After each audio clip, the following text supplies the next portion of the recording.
So how do thoughts influence behaviors and beliefs and even feelings? Well, that's a very deep question that we can unfold hours and hours of. But pretty much, let's look at the basis. Our thoughts are our drivers into how we are modeling our world, how we're perceiving our world. If we look at thoughts in the sense where it is our blueprint to our belief systems, then we can understand why we're repeatedly running the patterns, feelings, behaviors, addictions, the influences that we have around our life is pretty much dragged down to the thoughts that we're perceiving or thinking every time. Now, if we want to get out of that pattern, we must change the thought in order to change our perception. Once we're able to change our perception by changing our thoughts, it's an automatic reaction that the influence that our thoughts have currently in our life will automatically change to have and generate a different outcome of behaviors, addictions, tolerance level, or whatnot. It comes down to many attributions. However, your thoughts are your number one driver to how you are currently living your life. See, you could have a negative thought or you can have a positive thought. It's a choice at the end of the day. But what happens is we give away our choices and we choose to blame the people around us. And the reason why people do this is just a lot easier, because if we hold the blame, that means we must sit with the problem and we must feel the issue. We must feel the pain of the problem, which then generates us to get very uncomfortable to find a way out and to change the problem. So what happens, which is just a natural state or natural being of a human person, is because we live in such a dynamic world of survival, the thoughts that we carry through from our childhood, our traumas, our experiences, our life events, we bring them forward and we apply them in every particle of our own life. Now, not to say that some thoughts that we carry through are really good and we can apply them in every positive way. But overall, some thoughts can create actual issues for us. It can create relationship breakups, miscommunication with family members or your own kids, or pretty much your own self in that mirror.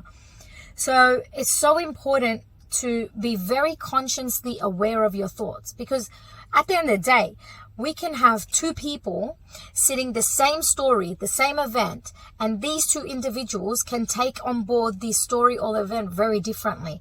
One could go into a negative way and pattern and hate on the world, or pretty much dig a hole in their own mindset and live inside their mind for so long that they disconnect from the outside world due to this story.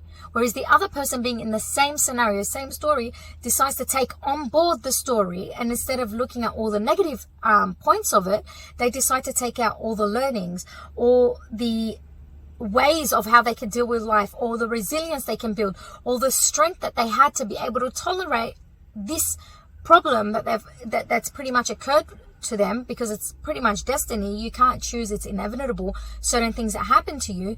But that second person that chooses to take it in a positive way, you will notice that their life grows a lot more quicker and they come out of problems a lot more, because they hold the tools to say that I'm going to choose to look at every positive attribution of this instead of looking at all the negative. You've got two ways.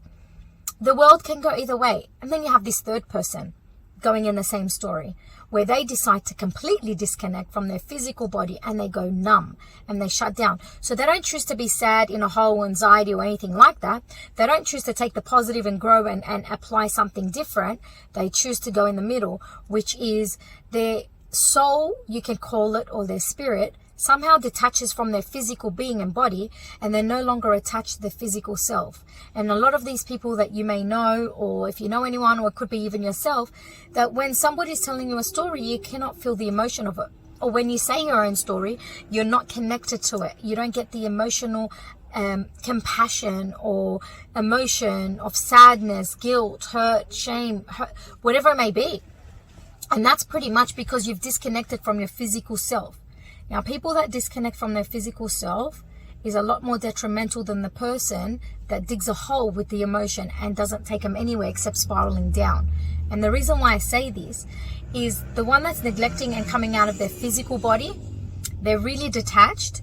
So you'll notice in any communication that they have with the outside world, they're not in sync with you, and they seem almost like zombie-like. Almost like if you know anybody or yourself, if you've ever experienced or had any antidepressants, it's like a detachment from your own physical body.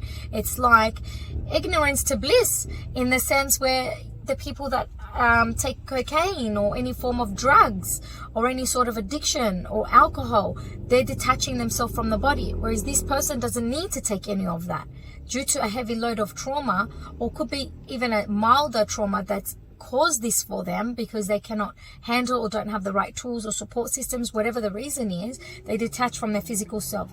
Now, the person that detaches from their physical self obviously would need a lot more reframing, perception change, a lot more possibilities of thought patterns that they can introduce in their mindset to actually gain the feeling of emotion of pain that they should have probably gone through, so they can enhance their knowledge and physical body to go and feel everything again, to move past it. Until then, you will find a lot of people that have gone through something like that and are stuck in the middle is a lot more harder than somebody spiraling down, or somebody that's taken the amazing tools and learnings and expanded up. You'll notice also that the person that expands up, or the one that goes down, it's pretty much the law of polarity. So they're going in the positive or negative, the yin, the yang, the black, the white, whatever you want to call it. And the one that can be present with you in the moment is the one that's living in just is. It's just centered. So we take the negative, we apply it in a way where we can live in the current, and we can also apply it in the future where we don't have to spiral backwards. That person, you'll notice they have a lot of balance in their life, in their own thought patterns, in their perceptions of how to deal with people, how to speak, how to respond, how to understand. So going back to the beginning of this video, thoughts are detrimental. My outlook on that is become very consciously aware of every thought you think, everything that's passing by, how you filter information from the outside world, their beliefs, their thoughts on you, on the world, on the economics, on anything. Okay, it's really important that you become very consciously aware, because when you are, you won't be that middle person where you're fully disconnected.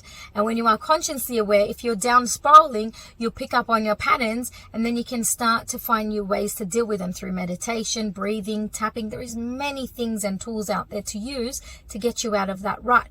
And then also the people that could become consciously aware or of how they've utilized the amazing tools from the pains of their past through their thoughts to grow from it. Also, it's really amazing to become consciously aware of that. And the reason why I say that, even for the positive people that take the good out of the bad, is that you know before the rain or the storm happens what tools you used in the past to reapply the same tools to get out of the things a lot more quicker. So I think it's really important to understand this information, and also to note within yourself that thoughts do change your life, but thoughts will not change your life if you're still running the same thought patterns over and over and creating that blueprint. So the moment you change the thought patterns is the moment that you begin to change your life. And yes, thoughts do influence our behaviors, and yes, thoughts influence our feelings, our emotions, and how we deliver ourselves to the people around us, including ourselves in the mirror. So the next time you're thinking of something, calculate, is that healthy? Is it giving me something positive? Is it going to apply something better in my life? Or is it going to move me away from what I truly want and believe in? Thank you, and God bless. I pray you're all well.